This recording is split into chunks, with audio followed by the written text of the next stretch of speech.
Halo sahabat data, selamat datang di podcast kita, Bantai Bincang Santai, podcast BPS Provinsi Papua untuk generasi muda Papua. Nah, dalam podcast ini kita bakal membahas tentang statistik dengan asik. Nah, halo, perkenalkan, saya Dea. Tentu saja saya di sini nggak sendiri karena di sini saya ditemani oleh Pak Sugi. Halo Ibu Dea, Ibu atau Mbak ini? Mbak, Bapak. Oh Mbak, Iya. saya kira Ibu. Oke. Nah, bagaimana Pak kabarnya nih Pak? Alhamdulillah pagi ini baik. Sehat ya Pak, karena udah senam tadi pagi. Iya sehat. Mensana in corpore sano gitu ya. Aduh. Katanya begitu. Waduh. Oke, selamat datang ya Pak ya di podcast kita di hari ini. Dan kita podcast ini sebenarnya podcast kedua karena podcast yang pertama itu diinisiasi sama teman-teman MSIB. Nah, itu kita namanya Bantai nih Pak, Bincang Santai. Nah, kemarin mereka sudah bicara santai tentang MSIB. Nah, untuk saat ini kita bakal membahas tentang kemiskinan. Nah, kebetulan Pak Sugi ini adalah statistisi ahli media di BPS Provinsi Papua yang menangani langsung tentang data-data sosial gitu, data-data kependudukan, kemiskinan dan lain-lain. Jadi tentu pas kalau misalkan topik kita tentang kemiskinan gitu ya Pak ya. Pas ya? Pas dong. Oke, sebenarnya nih yang pertama ya Pak ya tentang kemiskinan. Kita tahu kalau lihat kemiskinan, oh iya ini kalau secara kasat mata kita cuma lihat oh ini miskin nggak ya, ini kalau lihat rumah kayak gini kayaknya miskin gitu. Tapi kita nggak tahu nih konsep yang sebenarnya. Sebenarnya miskin itu apa sih Pak? Miskin itu apa itu ya? Jadi miskin, kata-kata ini sering kita dengar gitu ya. Baik itu di sekolah, di koran maupun kalau kita nonton TV gitu kan. Dan mungkin di sekitar kita banyak orang miskin ya. Pertanyaannya miskin itu apa sih gitu kan? Miskin itu kalau kita buka-buka kamus ini Mbak nih, kamus besar bahasa Indonesia ya, itu di situ disebutkan bahwa miskin adalah seseorang yang tidak punya harta, serba kekurangan lah dalam hidupnya, baik itu kurang makan, nggak punya sandang, punya pangan, Itu miskin. penghasilan tidak tetap. Itu kalau menurut kamus bahasa Indonesia dan sepertinya ya itu yang ada di masyarakat kita. Oh, oke. Berarti miskin itu berarti kita kekurangan makan dan mungkin kebutuhan pokok aja atau gimana nih Pak? Kalau misalkan konsepnya BPS sendiri gimana Pak? Iya. Jadi kalau menurut BPS ya untuk mengukur kemiskinan BPS menggunakan konsep kebutuhan dasar hidup layak gitu kan. Oke. Di mana orang itu bisa hidup layak. Aduh sorry nih, semalam habis karaoke jadi. Ini nggak ada minum lagi ya. Aduh, minum tolong Mbak. Iya, jadi kalau menurut BPS Mbak ya, kemiskinan adalah seseorang yang tidak bisa memenuhi kebutuhan dasar layaknya, basic need gitu ya. Basic need itu apa aja? Ya dari kebutuhan makanan, sandang, pangan, papan, pendidikan, kesehatan dan lainnya. Itu menurut BPS ya. Oh, oke Pak. Berarti itu kalau misalkan kekurangan makan, apalagi kayak kemarin ya Pak, kalau saya lihat di TikTok dia Pak ya, sering banget saya lihat itu di pedalaman di Papua gitu kan, mereka sering ada bantuan-bantuan itu Pak dari suster TNI, itu kan sering tuh Pak FYP tuh Pak FYP. Jadi mereka tuh sering banget bagi-bagi beras, bahkan mereka tuh kayak tuker gitu loh. Saya punya ini nih, saya punya daun singkong, bisa ditukar dengan apa ya gitu. Nah mungkin apakah itu juga termasuk ya Pak ya, apakah mereka termasuk miskin apa enggak gitu kan? Iya, untuk menentukan miskin enggaknya tentunya kita harus punya ukuran gitu ya. Jadi kita harus punya ukuran. Kalau tadi yang Mbak sampaikan itu kan mungkin ukurannya ukuran kemampuan sehari-hari ya. Kalau memang dia kurang makan ya dianggap miskin. Jadi memang harus ada ukuran-ukuran tertentu karena kalau tidak ada ukuran satu dan lainnya tidak akan bisa dibandingkan. Oke. Gitu, Mbak. Berarti ada pengukurannya. Selama ini kan BPS kita tahu sendiri ada sering merilis data kemiskinan gitu ya Pak ya. Cara menghitungnya nih Pak, gimana cara menghitungnya? Atau mungkin proses bisnisnya deh kayak survei apa sih sebenarnya untuk bisa tahu untuk menghitung si data kemiskinan ini gitu. Iya, jadi BPS itu dalam menghitung berapa banyak jumlah kemiskinan di seluruh daerah itu menggunakan survei, Mbak. Jadi Survei. setiap tahun BPS melakukan survei 2 kali, namanya survei Susenas ya. Susenas, Survei Sosial Ekonomi Nasional, hampir lupa ini. Aduh, Bapak Yang harusnya hatam nih, Pak. yang dilaksanakan setiap hari lagi, tuh kan lupa lagi. Yang dilaksanakan setiap bulan Maret dan bulan September, Mbak. Jadi kalau bulan Maret itu sampelnya cukup besar gitu kan. Kalau di Papua ini sekitar 15.000 lebih keluarga gitu ya. Dan ini nanti angkanya bisa digunakan untuk menghitung tingkat kemiskinan sampai level kabupaten kota. Gitu kan. Ini yang penting nih, Mbak. Tadi kan BPS menyampaikan bahwa untuk mengukur kemiskinan kita menggunakan konsep basic needs approach gitu ya. Pendekatan kebutuhan dasar gitu kan. Pertanyaannya, bagaimana cara BPS tahu berapa banyak kebutuhan dasar yang harus dipunya oleh setiap orang gitu ya, setiap keluarga gitu kan. Jadi untuk menentukan si A miskin, si B tidak gitu, itu menggunakan pendekatan pengeluaran.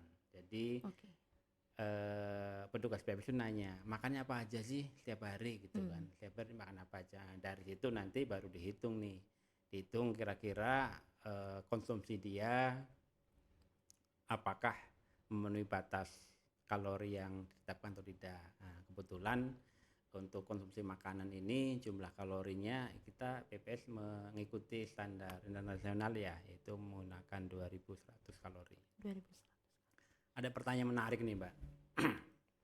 Saya pernah ditanya nih ceritanya. Oh gitu. Sama siapa Pak yang nanya? Pada saat di forum. Di forum. Gitu kan. BPS kenapa sih menggunakan konsep pengeluaran untuk menghitung kemiskinan? Kenapa enggak menggunakan pendapatan gitu kan? Iya benar.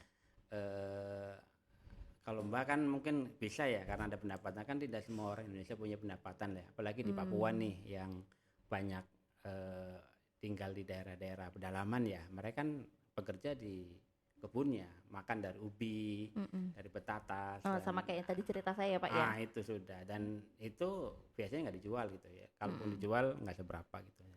Kalau kita nanya pendapatan mereka, mereka kan bingung. Wah, saya pendapatannya sebulan nggak ada Pak, karena kan nggak pernah jual gitu kan. Paling barter gitu kan. Makanya kita menggunakan konsep pengeluaran tadi, apa yang dimakan gitu kan. Terus beberapa studi juga, kalau survei kita nanyakan pendapatan orang itu cenderung dikurangin atau ditambahin atau enggak sesuai gitu ya Pak ya. Cenderung datanya tidak akurat gitu ya. Kenapa? Karena ya tadi kalau kita survei nanya pendapatan, jangan-jangan responden takut ini kalau terkait dengan pajak biasanya kan cenderungnya kurangi gitu kan. Cuma kalau petugasnya tergantung tujuannya ya Pak ya surveinya. Kalau petugasnya cantik biasanya dilebih-lebihkan nih. Apalagi kalau respondennya cowok gitu ya. Ada petugas yang imut-imut. Siapa tahu gitu. jodoh. Itu sudah. Jadi itu mengapa kita menggunakan konsep pengeluaran. Jadi supaya lebih akurat gitu ya Pak ya, supaya lebih terukur gitu dengan teman-teman sama responden semuanya, mungkin seperti itu. Nah, kalau misalkan ini udah dapat nih data kemiskinannya, nanti gunanya tuh apa sih data kemiskinan itu Pak? Buat apa sebenarnya? Iya, sahabat data yang ngomongnya ya? Iya Pak. Oh, sahabat data gitu sahabat ya? Apa pantai? Aduh jangan Pak. Iya. Kita kan hidup di negara Indonesia Mbak ya, di mana negara kita itu didirikan tentunya dengan satu tujuan, mensejahterakan semua lapisan masyarakat ya. Betul. Yang hidup di Indonesia. Untuk mensejahterakan itu kan berarti kita pemerintah butuh informasi.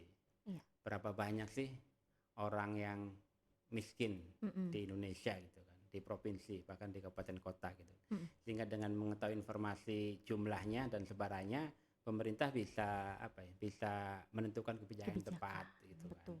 Itu dari segi pemerintahan gitu kan. Dari segi agama, kita kan itu beragama ya. Di agama kita, kemudian saya Islam gitu kan, itu kan diajarkan juga bahwa kita itu eh, diperintahkan, dianjurkan untuk membagi rezeki kepada yang membutuhkan gitu, iya, fakir, miskin gitu. betul. Jadi itulah gunanya kenapa data kemiskinan itu penting dikumpulkan gitu ya. Semakin dibagi nanti katanya semakin rezekinya semakin banyak ya Pak ya. Ah, betul. Jadi itu Yes. namanya ilmu sedekah gitu ya. Ilmu sedekah. Kalau ilmu sedekah kan kita kasih uang akan bertambah. Oh, betul. Gitu ya. Betul Pak. Bukan malah sebaliknya. Bapak ketua majelis taklim soalnya bapak-bapak yang lebih paham. Beda dengan matematika gitu ya. Kalau Iya, matematika dibagi makin banyak makin berkurang dapatnya ya. Iya, betul. Oke, jadi kita udah tahu bahwa ternyata data kemiskinan itu digunakan oleh pemerintah untuk menentukan kebijakan gitu ya, kebijakan yang ada, termasuk mungkin nanti kayak bantuan gitu ya Pak ya, besarnya bantuan yang digelontorkan oleh provinsi A gitu. Jadi lebih terukur di Jawa sekian, berarti yang dikasih ya sesuai gitu. Misalkan di Papua lebih banyak ya berarti porsi untuk bantuan di Papua jauh lebih banyak, mungkin seperti itu ya Pak ya. Betul. Bisa jadi ya Pak ya. Oke. Nah, selanjutnya nih Pak, bahwa kita tahu nih seperti itu akan berarti datanya udah ada, kita tahu gunanya gimana. Datanya yang terbaru kemarin kapan ya Pak ya? Yang terbaru kita kemarin sudah merilis data kemiskinan kondisi Maret 2023 gitu ya. 2023. Jadi sudah dirilis kemiskinan Provinsi Papua di Maret 2023 yang lalu gitu ya. Apa kabar tuh Pak di Indonesia dan juga di Papua? Oh, di Indonesia ya. Jadi kalau kita lihat datanya gitu, itu di Indonesia itu ada sekitar 9,36% penduduk yang berada di bawah garis kemiskinan gitu. Kalau kita lihat jumlahnya lumayan banyak nih Mbak, 25 juta. 25 juta gitu ya. Oke Pak. 25 juta jiwa. Seluruh Indonesia ya Pak ya? Se-Indonesia. Kalau misalkan di Papua sendiri gimana tuh Pak? Kalau di Papua ini jumlahnya 915.000. Berapa persen ya Pak kalau misalkan Ini kalau kita presentasikan jumlah penduduk. dibagi jumlah penduduk total gitu itu sebanyak 26,03%. Tapi ini kondisi Papua yang masih utuh Mbak ya, masih 29 kabupaten kota. Oh, belum pecahan ya Pak ya? Iya, sekarang kan Papua sudah mekar gitu ya. Sudah mekar menjadi berapa provinsi ya? Papua aja, Papua Tengah, Papua Pegunungan, Papua Selatan 4. Jadi 4 provinsi. Saya menghitung loh Pak. Tiba-tiba kasih saya kuis ya. Oke, berarti kalau dilihat dari situ ternyata kemiskinan di Papua itu cukup besar, bahkan lebih tinggi daripada nasional. Dua kali lipat lebih ya Pak ya. Nasional kan tadi 9 ya, kalau Papua 26. Wih, hampir 3 kali hampir lipat. 3 kali lipat. Berarti ini PR besar ya Pak ya. Iya. Padahal kalau dilihat kan dari PDRB kan lebih, padahal PDRB Papua kan tinggi ya Pak ya. Iya. Kalau kita lihat gitu, Papua ini kan katanya kaya akan sumber daya alam ya. Iya. Baik di darat, di laut, di gunung. Itu Papua kenapa PDRB yang tinggi itu karena didominasi oleh sektor pertambangan, Mbak. Jadi kan di Timika sana ada Freeport gitu ya, tambang emas dan tambang tembaga gitu. Tapi sekarang sudah mekar nih jadi provinsi yang sendiri nantinya. Masuk Papua Tengah itu. Papua Tengah. Oh iya betul. Ini kebetulan Pak Sugi juga dulu neraca ya, jadi paham tentang PDRB ini. Jadi ini Mbak, ada penelitian ya dari Semeru nih. Jadi kalau orang tua miskin itu 40% anaknya akan menjadi miskin juga. Jadi ada kemiskinan warisan gitu ya. Oh gitu ya Pak. Jadi kalau misalkan orang tua yang miskin itu kemungkinan 40% anaknya itu akan miskin juga. 40%, tapi 60%-nya berarti enggak? Ya di atas garis. Ini penelitian. Gitu. 60% di atasnya. Artinya kemiskinan ini memang perlu dikurangi gitu kan. Betul. Bahkan saya pernah pernah baca gitu ya. Ada sahabat Nabi namanya Umar bin Khattab gitu kan. Jadi beliau sampaikan seandainya kemiskinan itu berupa seorang manusia maka akan saya bunuh. Jadi kalau kemiskinan itu biar nggak ada menjadi seorang manusia maka akan dibunuh. Kenapa? Karena kemiskinan itu berbahaya gitu ya, berbahaya, akan menimbulkan banyak dampak gitu ya. Karena ini kan urusan perut Mbak ya. Kalau perut kosong itu biasanya akan timbul Aduh, banyak masalah gitu kan. betul itu Pak. Kriminal. Aduh, bener Pak. Iya toh, pernah Betul. pernah di jalan di jambret Oh apa enggak Pak, gitu itu kan. kejadian sama diri saya sendiri Oh Pak. gitu. Kalau saya lapar saya nggak bisa mikir Pak. Nah. Jadi saya harus kenyang. Iya, nah Mbak, terkait itu sepertinya bangsa Indonesia, Presiden kita ya Pak Jokowi Mm-mm. juga punya kebijakan ini Pak terkait dengan kemiskinan ekstrim yang kalau Oh. saya bandingkan sepertinya merujuk ke komentar Umar bin Khattab tadi. Jadi Pak Jokowi Presiden kita itu punya kebijakan akan mengentaskan kemiskinan ekstrim sampai 0% di tahun Kemiskinan ekstrim. 2004. Kemiskinan ekstrim itu kayak gimana ya Pak ya? Kemiskinan ekstrim ya. Jadi mungkin saya kasih contoh aja Mbak ya Boleh, biar boleh. lebih mudah memahami. Iya, Pernah masak pakai kayu bakar itu Mbak, masak nasi, menanak nasi iya, itu kan. iya. Kalau kita nanak nasi itu kan di bawahnya biasanya ada intip ya. Ada Iya, intip toh, kerak-kerak jadi gitu ya ada maksudnya kan. keraknya. Jadi yang miskin ekstrim adalah miskin yang benar-benar berada di dasar ini. Paling bawah Dia gitu ya. tidak punya penghasilan, makannya Oh. itu dari sumbangan tetangga atau saudara gitu kan. Jadi memang perlu dibantu. Oleh karena itu jadi presiden kita pengen menghilangkan itu nih. 0% di tahun 2024. Aduh, PR banget sih Pak. Berat sekali di Oh, Papua nih. berat sekali. Berat 2024 itu kayak berapa bulan lagi kan Pak? Ini udah bulan itu Agustus. sudah. Itu Iya sudah. kan, itu PR sekali. Lantas seperti apa tuh Pak? Sekarang nih gimana kondisi untuk kemiskinan ekstrim? Apakah akan tercapai? Apa kita perlu optimis atau ternyata aduh nih pesimis nih kayaknya nggak bisa sih Iya. gitu. Kalau kita lihat tren data sih ya, tapi tren data itu kan presentasi kemiskinan ekstrim makin tahun makin menurun gitu ya. Di tahun 2020 itu yang miskin ekstrim 2,3% Indonesia gitu ya. Oke. 2,3%. Dan di tahun 2022 turun jadi 2%. 2% gitu kan. Untuk Papua masih cukup tinggi. Dan kalau saya punya pandangan gitu ya. Kalau di Papua itu agak ini agak sulit untuk mengatasi kemiskinan ekstrim karena memang beberapa daerah kemiskinan struktural ya. Artinya mereka miskin karena nggak punya akses ke fasilitas gitu ya Pak ya. akses ke finansial, ke perbankan, pendidikannya juga rendah, kesehatannya juga kurang baik. Jadi untuk di Papua sepertinya agak sulit untuk mengentaskan kemiskinan ekstrim di tahun 2024. Ini pendapat pribadi sih. Pribadi ya Pak ya. Pribadi. Tapi emang sulit sih Pak, karena kan saya bilang dulu tinggal berapa bulan lagi 2024 dan pengennya kemiskinan ekstrim itu 0% gitu. Bahkan Indonesia aja masih berapa 2% ya Pak ya untuk sekarang ya. 2% ke tahun depan apakah itu tercapai itu kayaknya wah berat. Di Indonesia aja berat apalagi di Papua maksudnya kayak gitu kan butuh Pak. effort yang luar biasa Oh iya, gitu. pasti. Sebenarnya sudah banyak ini ya, banyak apa namanya? Pembangunan banyak program kebijakan untuk mengentaskan kemiskinan ekstrim ya. Salah satunya adalah program apa? Bantuan langsung tunai gitu ya. Ini sebenarnya bagus karena bisa menolong menolong penduduk yang hari ini nggak bisa makan karena dapat bantuan jadi bisa makan ya. Tapi saya perhatikan ini ada ketergantungan ini Pak, ketergantungan terhadap bantuan. Orang kalau setiap bulan dikasih bantuan dia akan cenderung menunggu ya. Iya. Jadi dia malas bekerja gitu kan. Karena ketergantungan itu ya. Ketergantungan tadi. Nunggu nih enaknya kayaknya ada bantuan di sebentar lagi nih. Gitu kan ya. Itu. Jadi efek-efek negatif dari bantuan-bantuan tunai itu ketergantungan tadi.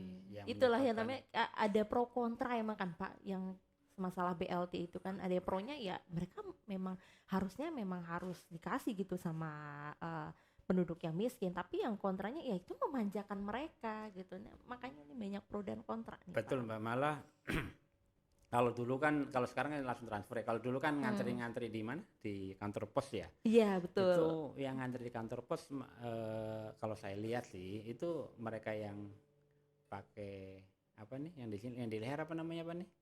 Apa itu Pak? Kalung ya. yang pakai kalung emas, pakai motor gitu kan. Tidak Mereka tepat ini. mereka ngantri dengan bangganya. Padahal itu kan untuk orang miskin gitu. Jadi Iya. kalau saya perhatikan sih mindset masyarakat yang perlu diperbaiki juga sih. Betul. Karena harusnya kan karena ini haknya orang miskin, mereka-mereka yang merasa Iya, mampu gitu kan. Janganlah, betul. jangan mengambil itu gitu ya. Betul sekali, itu mengambil hak orang sih sebenarnya. Bahaya sekali. Benar-benar Pak. Jadi memang PR yang paling besar itu tentang si kemiskinan ekstrim ini ya Pak, karena pengennya 0% gitu di 2024. Nah, harapan besar kita sih sebenarnya pengennya ya itu tercapai gitu. Pengennya kita tercapai. Oke. Jadi pengennya kita tuh tercapai, jadi data kemiskinan ini ya, kemiskinan ekstrim ini semoga mungkin gak ada gitu. Wah alhamdulillah gitu, Indonesia semakin maju, wah alhamdulillah. Sesuai nih Pak sama dirgahayunya kita nih, temanya kita tahun 78 Apa tuh temanya temanya apa Mbak? untuk apa ya, melaju lebih, aduh saya lupa lagi. Waduh. Saya buat baliho. Melaju Indonesia maju ya. Jadi memang pengennya cita-citanya adalah Indonesia ini semakin maju lagi, mungkin gitu. Nah, Iya. terakhir nih ya Pak ya, terakhir. Oh sudah terakhir sih Mbak? Aduh, Udah lama ya? nanti part 2 deh Bapak, nanti kita undang lagi. Kayak nggak kerasa gitu loh. Waduh. Oke, jadi kan BPS sudah punya data-datanya nih ya Pak ya, data-datanya apa segala macam. Tapi gimana ya Pak ya caranya untuk memperoleh data-data tersebut? Iya, sahabat data sekalian, jadi semua data BPS ya, baik itu kemiskinan, ketenagakerjaan, ekonomi dan lainnya itu bisa diakses di website BPS gitu ya, di bps.go.id. Atau kalau sahabat data pengen informasi lebih detail, bisa juga tuh datang langsung ke kantor BPS ya, di Dok 2 gitu ya, di samping kantor gubernur ini. Nanti sahabat data bisa ditemui oleh kakak-kakak yang cantik nih, kakak Dea, kakak Vina gitu ya. Amin, alhamdulillah cantik ya Pak, bukan bude-bude ya Pak. Sebenarnya judul institut bude-bude, yang Bude ya? ciwi-ciwi cuma 2 Pak di situ. Gitu, iya. Jadi bisa langsung datang ke pelayanan statistik ya, PST, Pusat Pelayanan Statistik Terpadu. Baik, oke deh kalau kayak gitu. Nah, karena waktu juga ya kayaknya nih dari belakang udah mention, ayo udah ini udah lama gitu. Nah, oke Pak, kalau seperti itu kita sudahi dulu dan terima kasih banyak untuk Bapak sudah berkenan menjadi narasumber kami, narasumber pertama kami di pegawai sih. Pertama ya? Ya pegawai ini Pak. Aduh. Kalau yang mahasiswa kemarin udah. Perlu lanjut kayak ini. Waduh. Yang mau part 2. Komen yang banyak. Oke, terima kasih banyak Pak Sugi sudah mau bersedia hadir di sini narasumber kami di Bantai Bincang Santai. Oke, mungkin sekian dari kami. Wassalamualaikum warahmatullahi wabarakatuh. Terima kasih. Bye.